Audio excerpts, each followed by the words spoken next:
सुशांत के पिता के आरोपों के बाद से ईडी अब रिया के परिवार से पूछताछ करने वाली है। विकास जी, आपका बहुत बहुत स्वागत है। विकास जी, मैं आपसे ये जानना चाहता हूँ कि सुशांत सिंह राजपूत के पिता के सिंह ने रिप्लाई फाइल किया है, तो उस रिप्लाई में क्या आपत्ति दर्ज किया आपने सिद्धार्थ पिठानी को लेकर और रिया चक्रवर्ती को लेकर खासकर?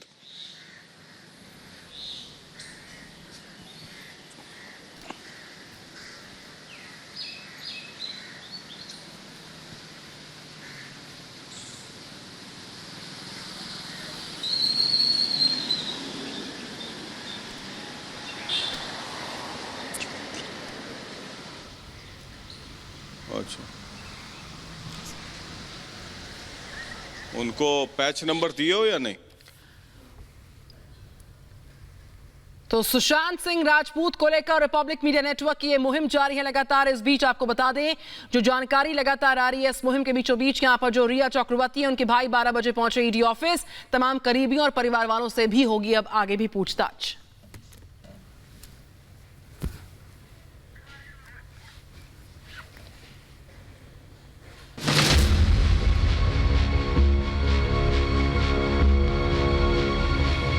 सुशांत की कमाई रिया और उसके परिवार ने जमकर उड़ाई और अब ईडी इसका हिसाब लेने बैठी है। रिया चक्रवर्ती समेत उसके परिवार पर सुशांत के पिता ने केस दर्ज कराया। सुशांत के पिता ने आत्महत्या के लिए उकसाने और करोड़ों रुपए के हेरफेर जैसे आरोप लगाए। सुशांत के पिता ने रिया के साथ ही उसके परिवार वालों के भी कई नाम शामिल किए हैं और उन पर चोरी के आरोप लगाए हैं। सुशांत की मौत और उनके पैसे को हड़पने के आरोपों में घिरे परिवार पर नजर डालें तो रिया बंगाली परिवार से ताल्लुक रखती है। रिया के पिता इंद्रजीत चक्रवर्ती आर्मी में डॉक्टर रह चुके हैं। रिया के परिवार में जिन लोगों पर आरोप हैं उनमें पिता इंद्रजीत चक्रवर्ती, मां संध्या चक्रवर्ती और भाई शौविक चक्रवर्ती के नाम शामिल हैं। 31 जुलाई को ईडी ने रिया के खिलाफ मनी लॉन्ड्रिंग का केस दर्ज किया था। उसने समन मिलने के बाद पूछताछ टालने के पैंतरे आजमाए, लेकिन ईडी ने शुक्रवार को रिया से पूछताछ की। रिया से ईडी ने 5 साल के इनकम टैक्स का रिकॉर्ड दिखाने के लिए कहा है। कुछ और कागजात मांगे गए थे जिसके लिए उसके भाई शौविक को 2 घंटे की पूछताछ के बाद घर भेजा गया था। शौविक कागजात के साथ दोबारा वहां पहुंचा और रिया के साथ ही रहा। अब सोमवार को ईडी फिर रिया के भाई शौविक से पूछताछ करेगी। इसके अलावा रिया के पिता से भी पूछताछ की जाएगी। Bureau report, Republic Bharat.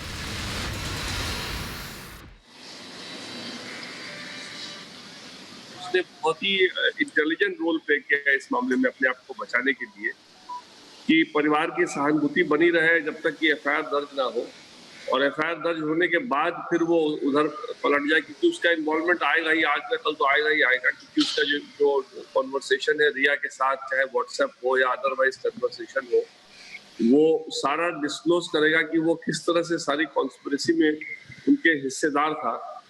और मौत का भी जो सबसे पहला आई विटनेस वही है, उसी ने सुशांत की बॉडी को उतारा है ऊपर से उस कमरे में से, जब वो चाबी वाला निकल के लेके चला गया वहां, रूम चाबी का ताला खोल के चला गया उसके बाद। और उसने 15 मिनट में उसकी बहन आने वाली थी, उसका वेट नहीं किया। जब चाबी वाले को निकालने का वेट कर सकता था, जिसमें कि 2-4-5 मिनट लगा होगा निकालने में, उसको नीचे तक पहुंचाने में, तो 15 मिनट और 10 मिनट वेट करने में क्या था, जब उसकी बहन पहुंचने ही वाली थी उसके बाद ही रूम खोलते। क्योंकि अगर उनको बहुत ही अर्जेंसी थी रूम खोलने की, तब चाबी वाले को निकालने की कोई जरूरत नहीं थी, उसी समय खोल देते। लेकिन अगर उनको वैसी अर्जेंसी नहीं थी और चाबी वाले को चाहते थे कि वो ना देखे, तो कम से कम इतना इंश्योर करना चाहिए था ना कि रूम खोलने के समय बहन भी देखे कि क्या है रूम के अंदर। तो इसलिए कहीं ना कहीं पिठानी का रोल बड़ा सस्पेक्ट है। और मुंबई पुलिस रिया के कहने पे पिठानी को अभी तक बिल्कुल उसको बचा के रखा हुआ है और कोई उसके तरफ इंक्वायरी नहीं कर रहे हैं बिल्कुल भी। तो अब इस दस्तावेज हमने कहा है कि जो मेल उसने पुलिस को भेजा कि मेरे को उसके बहनोई मेरे को प्रेशराइज कर रहे हैं, उस मेल की कॉपी रिया को भी दे दी। तो रिया को देने का तो कोई मतलब नहीं। इसका मतलब आप अक्यूज के साथ मिले हुए बेसिकली टैंपरिंग ऑफ एविडेंस कर रहे हैं। आप एविडेंस क्रिएट कर रहे हैं जिसमें कि उसका फायदा हो सके रिया को, और वो रिया उसका फिर ट्रायल में आप या सुप्रीम कोर्ट में इसको दिखा करके अपना सहानुभूति गेन करने की कोशिश करे। तो ये बहुत सीरियस मामला है, इसीलिए हमने उसको पॉइंट आउट किया है कि ये इस तरह से एक जो जिस आदमी को अक्यूज होना चाहिए था और वो अक्यूज तो नहीं बच गया अपने चालाकी से, लेकिन पुलिस अपने इन्वेस्टिगेशन में अभी भी किसी को अक्यूज बना सकती है, और वो एक दूसरे अक्यूज को कैसे मदद कर रहा है अपने इस जालसाजी में, ये बड़ा क्लियरली एस्टैब्लिश होता है। वही हमने अपने हलफनामे में इस बात को दिखाया है, दर्शाया हमने। विकास सिंह जी, मेरा अगला सवाल यह है कि कल हमने एक स्टोरी चलाया जिसमें अभिषेक त्रिमुखे जो डीसीपी हैं मुंबई के बांद्रा के, उन्होंने बात किया रिया चक्रवर्ती से 5 बार। तो क्या आपको लगता है कि एक आईपीएस अधिकारी को प्राइम सस्पेक्ट से बात करने की ज़रूरत है, वो भी सुशांत सिंह राजपूत के मौत के बाद? जनरली आईओ और एसएचओ लोग इंटरोगेशन के लिए बात करते हैं, तो आपको क्या लगता है जो आप लोग आरोप लगा रहे हैं अब सही साबित हो रहा है? जो मैंने तो अपने जिंदगी में नहीं देखा कि अक्यूज इस तरह से डायरेक्टली उनके सीनियर अफसर से कांटेक्ट करे। इनफैक्ट सीनियर अफसर को अगर कोई जेन्युइन समझाना भी चाहता है ना कोई मामला कि मैं गलत फंसाया गया है, उसमें भी प्रॉब्लम होती है। और आपको याद होगा रंजीत सिन्हा के मामले में ये बड़ा भारी सवाल उठा था कि रंजीत सिन्हा इतने लोगों से मिलते थे, सीबीआई डायरेक्टर ऑफर के लोगों से मिलते थे, और हमारा उस समय ये कहना था कि भाई एक सुपरवाइजरी ऑफिसर के नाते उनको और लोगों से मिलना पड़ता है जो कि पता चले कि हाँ नीचे के लोग गलत काम तो नहीं कर रहे हैं। ये सुप्रीम कोर्ट ने एक्सेप्ट नहीं किया था, इसलिए ये डीसीपी आज के दिन में ये जस्टिफिकेशन नहीं दे सकता कि मैं चूंकि इंस्पेक्टर लेवल पे कुछ लोग अगर उसको तंग कर रहे थे रिया को, तो मैं इसलिए उसको मिलना चाहता था। डीसीपी का मिलना और या बात करना एक एक्यूज से किसी तरह से जस्टिफाइड नहीं है, और ये कल कोर्ट में अगर ये बात उठेगी, जब भी उठेगी, तो डीसीपी किसी तरह से अपने आप को जस्टिफाई नहीं कर पाएगा कि मैं क्या अक्यूज से मैं क्यों बात कर रहा था, अक्यूज से मेरी इतनी घनिष्ठता क्यों थी, अक्यूज के साथ मेरा इतना ज्यादा मिलना जुलना क्या था। और जिस तरह का टॉक था 15-20 सेकंड 25 सेकंड का टॉक था, इसका लगता है कि ये टॉक के बाद व्हाट्सएप कॉलिंग भी जरूर हुई होगी। तो काफी चीजें जो है वो जब इन्वेस्टिगेशन होगी तो सारी बातें आएंगी और पता चलेगा। इसीलिए इन तरह की इन बातों के वजह से तो नहीं आज तक इन्होंने मुंबई पुलिस ने इनको बिल्कुल बचा रखा है और इनको कटघरे में नहीं डाला और उनके खिलाफ कोई आरोप नहीं लगाया। इनको कंप्लेनेंट के तौर पे हैसियत से कंसिडर कर रहे हैं, जबकि कंप्लेनेंट किसी तरह से नहीं हो सकती। इनके खिलाफ परिवार ने पहले ही कंप्लेंट दर्ज कर दिया था 25 फरवरी को। आपने 25 फरवरी को एक्शन नहीं ली, लेकिन कम से कम आगे जाकर के जब ये मौत हो गई तब तो आपको दिशा बड़ा क्लियर था किस दिशा में जाना है, उस दिशा की तरफ बिल्कुल मुंबई पुलिस ने नहीं डाला। तो कहीं ना कहीं बड़ी जबरदस्त साठगांठ है और डीसीपी को भी एक्सप्लेन करना पड़ेगा कि क्या बात करते थे इतना रिया के साथ। विकास जी, हमने आज महेश भट्ट का भी कॉल डिटेल्स दिखाया है और एक्सपोज किया है, और ये बात इस तरीके से इंगित करता है कि महेश भट्ट ने एक भविष्यवाणी की थी भट्ट परिवार ने कि सुशांत सिंह राजपूत सुसाइड कर लेंगे और वो परवीन बॉबी के रास्ते जा रहे हैं, और वो कॉन्शियस कीपर के रूप में जाने जाते हैं रिया चक्रवर्ती के। जो कॉल डिटेल्स सामने आ रहे हैं उसमें लंबी बातचीत हुई है, और तब जब सुशांत ने अपने परिवार से रेस्क्यू करने का आग्रह किया था और वो चंडीगढ़ गए थे और 19 जनवरी के आसपास, उस समय लंबी बातचीत आ रही है। तो क्या आपको लगता है कि इशारा कर रहा है ये कि महेश भट्ट भी इस पूरे प्लान में इन्वॉल्व है? मैं आपकी बातों को मान रहा हूँ क्योंकि मैंने देखा नहीं इस तरह की बातें, तो मैं अपने इंडिपेंडेंटली नहीं बोल सकता। बट आपकी बात को मानूं अगर आप मेरे को लगता है आप रिस्पॉन्सिबल जर्नलिस्ट हैं, आपने देखी होगी तभी आप बोल रहे हैं। अगर इतनी लंबी बात इनकी हो रही है तो कहीं ना कहीं साठगांठ इनकी बड़ी जबरदस्त थी महेश भट्ट के साथ, और महेश भट्ट ने इनको कहीं दिशा निर्देश किया है इस मामले में। और मेरे को कोई बता रहा था कि शायद ये लिटिगेशन में भी महेश भट्ट इनको हेल्प कर रहे हैं। तो इसलिए कहीं ना कहीं इसमें जो लार्जर एंगल है वो रिया के सपोर्टर के हैसियत से कुछ लोग जरूर सामने आएंगे, भरे पूरा बॉलीवुड ना आए, लेकिन रिया के सपोर्टर या रिया को अगर इस घर में प्लांट किया गया है उसके कॉन्स्पिरेटर, ये सारी बातें कहीं ना कहीं खुलेंगी और सब ये पता चलेगा कि ये कैसा कॉन्स्पिरेसी था जो है कि इतना प्रॉमिसिंग स्टार को इस तरह से इन लोगों ने खत्म कर दिया और इस तरह से उसकी मौत हुई है, जो परिवार के लिए इतना बड़ा दुख का ये मामला है। तो इसलिए ये जो बातें हैं ये सब चीज को एक्सप्लेन करना एक प्रॉपर इन्वेस्टिगेशन नहीं हो पाएगा। अगर इन्वेस्टिगेशन प्रॉपर नहीं हो तो फिर ना कोई सवाल पूछेगा, ना कोई जवाब देने की बात आएगी। इसलिए सवाल पूछने का तो क्वेश्चन अभी आएगा ना, जो कि अब सीबीआई पर मामला जाएगा। तो आपको ये कैसे लगता है कि महेश भट्ट रिया चक्रवर्ती को लिटिगेशन में मदद कर रहे हैं? आप ही जैसे किसी जर्नलिस्ट ने मेरे को कुछ दिन पहले बताया कि सारा जो सतीश महाशिंदे का जो कांटेक्ट है वो महेश भट्ट ने ही उनको अरेंज किया है। अब वो तो जब धीरे धीरे बात खुलेगी तो पता चलेगा, लेकिन ये किसी जर्नलिस्ट ने ही मेरे को बताया, मेरे को इंडिपेंडेंट कोई इंफॉर्मेशन नहीं।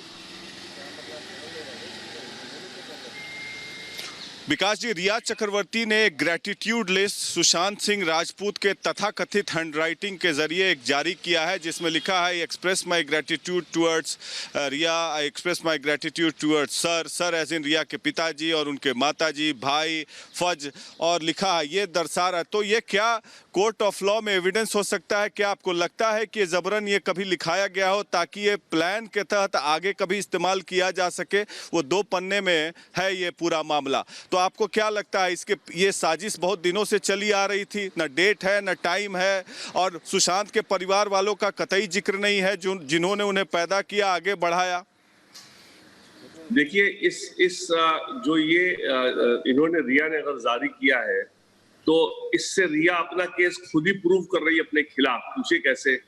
परिवार का तो ये आरोप ही है ना कि उन्होंने सबसे काट दिया, सबको परिवार से अलग कर दिया, और ऐसा उसको चाहे तो किस तरह से दवाइयों के माध्यम से या किसी माध्यम से उसके मानसिक स्थिति को ऐसा कंट्रोल कर दिया कि वो कोई एक रैशनल चीज सोचने में काबू में था ही नहीं उसके। तो अगर ऐसी उसकी मानसिक स्थिति थी तो उससे कुछ भी ऐसा लिखवा लो, तो फिर आपका सेल्फ सर्विंग स्टेटमेंट हो गया, आपने अपने फेवर में लिखवाया है, क्योंकि आपको मालूम था कि आप कल को कुछ ऐसा षड्यंत्र जो आप कर रहे हैं उससे कुछ ना कुछ उसका अगर नुकसान होगा तो इस तरह के कागज का आप यूज करेंगे। तो ये तो एक तरह से हमारा केस एस्टैब्लिश करता है कि इन्होंने एक समय ऐसा ले आई थी ये, जिसमें कि इन्होंने सारे, देखिए आपको पहले भी मीडिया में आ चुका है, एक बहन के साथ एलिगेशन लगा दिया, जो बहन को वो सोलमेट मानता था, जिस बहन के साथ उसका इतना कार्मिक कनेक्शन था, कहता था, उसके लिए जो ये चिट्ठी लिख रही है उससे ज्यादा बढ़िया पोएट्री बहन के लिए उसने लिखी है। तो इसलिए उस बहन को उन्होंने काट दिया बिल्कुल। तो ये कहीं ना कहीं एक बड़ा भारी साजिश है कि बहन को काटो। अब बहन को क्यों काटा? क्योंकि शुरू में जब पहले दिन रिया आई उनके घर में तो बहन वहां पे थी, और बहन का काफी हस्तक्षेप था उसके परिवार में, उसके फाइनेंसेस में, उसके अकाउंट्स में, तो किससे काम करेगा, किसको कॉन्ट्रैक्ट देगा, घर में कौन काम करेंगे। बहन काफी वो गाइड करती थी सुशांत को। तो उसने देखा कि जब तक बहन का इस घर में इस तरह का वो रहेगा इन्वॉल्वमेंट, तब तक रिया का इन्वॉल्वमेंट कंप्लीट नहीं हो पाएगा, अकाउंट्स पूरा सारा वो संभाल नहीं पाएंगी। तो इसने सबसे पहले अटैक बहन पे किया, और बहन को सुशांत के खिलाफ कान भर के उसको बिल्कुल उनके खिलाफ कर दिया, क्योंकि रात को 11 बजे जबरदस्ती आई घर पे, फोन कर करके मैं आ रही हूँ, आप पता नहीं मेरे को बुलाओ, और जब फाइनली बोला अच्छा आ जाओ, तो घर के बाहर खड़ी थी। तो इसलिए ये जो एक पूरा षड्यंत्र इन्होंने बड़े कैलकुलेटेड तरीके से जो रचा है, और सुशांत के वीकनेस का फायदा उठाया, क्योंकि उसका जस्ट सारा से उसका ब्रेकअप हुआ था, तो उन्होंने सोचा कि अब ये अपॉर्चुन मौका है मेरे लिए इस रिलेशनशिप में घुसने का। तो पहले बहन को काटा, फिर पिता को काटा, फिर धीरे धीरे बाकी बहनों को काटा, और एक काट के एक स्थिति ऐसी ले आई जिसमें इस तरह का उन्होंने लिखवाया, दवाई वगैरह खिला करके, और उसको मेंटली उसके अपने काबू में करके। तो इसलिए ये जो स्टेटमेंट अगर लिखा गया है, अगर ये इसको प्रूव करना चाहेंगे रिया, तो ये उनके खिलाफ ही जाएगा। जो हमारा केस है, जो एफआईआर में, उसको और प्रूव करेगा कि ये जो केस हमारा है वो बिल्कुल सही है, और रिया ने सही में एक तरह का ऐसा गलत तरह का कंट्रोल कर दिया। कोई भी आदमी अपने पिता, परिवार, सबको क्यों छोड़ देगा एक लड़की के लिए? और वो भी ऐसी लड़की, देखिए, जो कि जब उसकी सबसे नाजुक स्थिति थी उसको छोड़ के चली गई, और आज तक उसने कहीं नहीं कहा क्यों छोड़ के गई। इसलिए ये जो अब ये अपना कवर अप करना चाह रही है, अपने दलदल में घुसती जा रही है। जितना कवर अप करेंगे उतना ज्यादा अपने दलदल में घुसते जाएंगे, और उसके ज्यादा इनका शिकंजा इनके ऊपर क्लियर होता जाएगा प्रोसिक्यूशन का। इसलिए ये सारी बातें इन्वेस्टिगेशन की हैं। मेरे को लगता है ये सब चीजें अगर इन्वेस्टिगेशन में देंगी तो पुलिस अफसर भी क्लियरली इसको समझेंगे कि ये एकदम एक तरीका है अपना सिंपैथी गेन करने का, लेकिन वो उनके ऊपर उल्टा पड़ जाएगा। मेरा सवाल यह है अब कि ईडी का भी शिकंजा कसता जा रहा है। कल जो ईडी से पूछताछ हुई, आज भी होने वाली है और कल भी होंगे, तो क्या आपको क्या लगता है कि जो वो जवाब नहीं दे पा रही हैं अपना डिस्प्रोपोर्शनेट इनकम का, जो आय से ज़्यादा खर्चे का, तो ईडी अब उन्हें तुरंत गिरफ्तार कर सकती है या करना चाहिए गिरफ्तार और कस्टोडियल इंटरोगेशन करना चाहिए उनको? मामला तो मैं शुरू से कह रहा हूं कि बिना कस्टोडियल इंटरोगेशन के आगे चल ही नहीं सकता। लेकिन ईडी कब एक कस्टोडियल इंटरोगेशन करेगा, कब उसको फीलिंग होगी कि उसके पास इनफ मटेरियल है कि इनको अरेस्ट किया जाए और ये कोऑपरेट नहीं कर रही है, वो तो ईडी का अपना एक्सक्लूसिव जुरिसडिक्शन है, उसमें तो हम कुछ बोल नहीं सकते हैं। लेकिन मेरा ये बड़ा क्लियर मानना है कि चाहे तो ईडी अरेस्ट करे या सीबीआई अरेस्ट करे, और यही नहीं, सारे इनके साथ जो उस घर में थे जिन्होंने उन्हें रखा था सुशांत के देखरेख, सो कॉल्ड देखरेख के लिए, और जिन्होंने बॉडी उतारी, उन सारे लोगों को जब तक क्वेश्चनिंग नहीं की जाएगी इस मामले के सच्चाई तक हम लोग कभी पहुंच ही नहीं सकते। इसलिए वो जो आज तक मुंबई पुलिस ने उस दिशा में कुछ किया नहीं है। ईडी से क्या बातें सामने आ रही हैं विकास जी, ईडी से क्या बातें सामने आ रही हैं? उन्होंने क्या जवाब सही तरीके से दिया, उन्हें संतुष्ट कर पाई? जो पैसे का जो खेल हुआ है और सिद्धार्थ पिठानी का भी क्या रोल है, तो क्या वो पैसे के लेन देन को संतुष्ट कर पाई हैं ईडी को जवाब देकर?